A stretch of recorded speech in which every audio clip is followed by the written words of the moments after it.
If you are not educating your patients about the health benefits of chiropractic beyond their current pain situation, ultimately you lose and the patient really loses.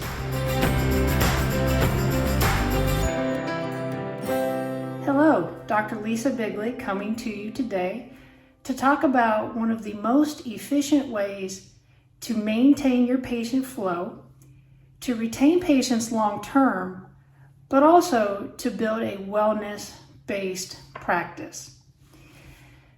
In reality, we sometimes get into a routine in our practice and we think that, oh, this is another neck problem or this is another sciatica.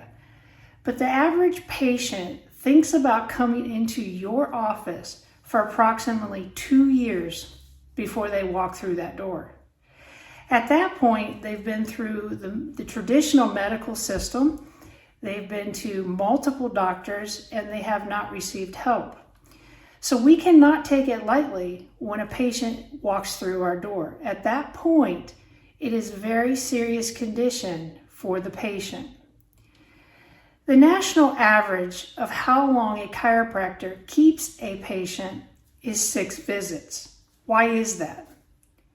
If you have a practice that is focused solely on pain and pain relief, typically patients are feeling better by about 6 treatments.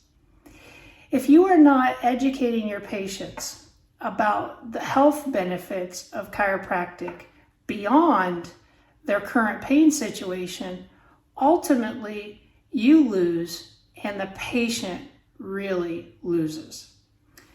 So it's important to start talking about wellness from the beginning, but even more than that, you always need to remind the patient where they came from.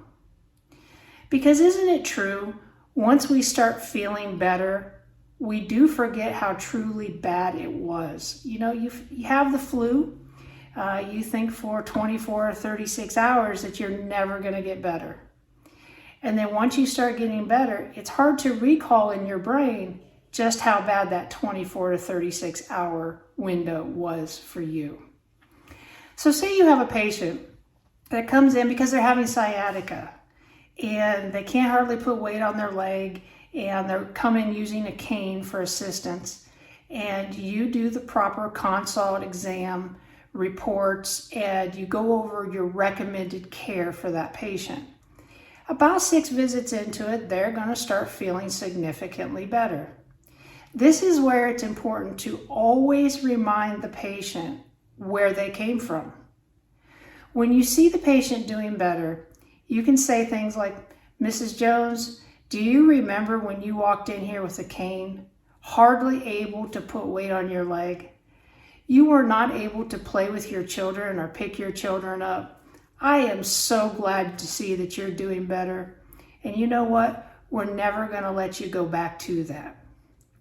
When you take the patient back to how bad it was when they came in, you are not only reminding them that this is a condition that's going to affect their lives, but by also saying we're never going to let you go back to that, you're also starting to plant the seeds of a wellness practice.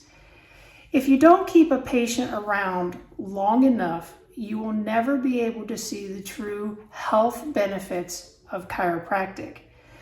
Not just in their own lives, but the people that they touch. They are just better for all those people around them. So when it comes to building a wellness practice, always take the patient back of where they came from, how far they've gone, and yet the future is still there for them to continue to get better in more and more ways. So just a brief video for you today to take your patients back to that first day that they came in and remind them how far they've come. God bless.